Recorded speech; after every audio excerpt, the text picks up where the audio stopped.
Among students of the Bible, there's a group of people who are the poster child for the worst, those that you don't want to be. They are kind of the stepchildren of Christianity or the church. It's the group called Laodicea. In Revelation chapter 3, there is a message to a church of God that existed in the city, the ancient city of Laodicea. And it's a rather stern message that Christ gives to the church. He says in verse 15 to them, "I know your works, that you're neither hot nor cold. I could wish that you were cold or hot. And so then, because you are lukewarm and neither cold nor hot, I will vomit you out of my mouth."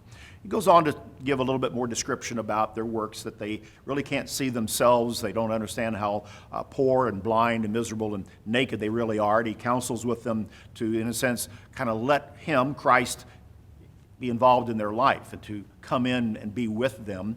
But as I said, the Laodiceans are kind of always the stepchildren of the churches described in Revelation 2 and 3. But when you really look at what the message is, what Jesus is saying to his church, and the Laodiceans are his church, they're part of the body of Christ, what he is really saying to them is, I want you to be hot or cold. Get to be effective, because you're neither one. He says, you're lukewarm. And because of that, I'm going to vomit you out. Now, what Christ is really saying to them is they weren't effective. You see, being hot can be very effective. Hot water cleanses. Being cold is very effective. Cold water can refresh us. But lukewarm causes us to kind of vomit out something that is not working well within our system. And Jesus is saying, you're lukewarm. You're neither hot nor cold. And he said, if you don't change that, I'm going to throw you out. I'm going to vomit you out. And he encourages them with correction, stern correction.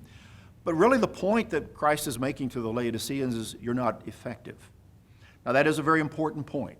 And frankly, it's a point that every one of us as disciples, everyone who claims to be Christian as part of the body of Christ, should examine themselves on. Just how effective are we? Because we want to be effective as servants, as stewards, as disciples of God, and the work that he has put within our hand to do. Be cold, be hot, be effective, but don't be lukewarm. That's the message, I think, that is important for all of us to take out of this message Christ gives to his church at Laodicea. That's BT Daily. Join us next time.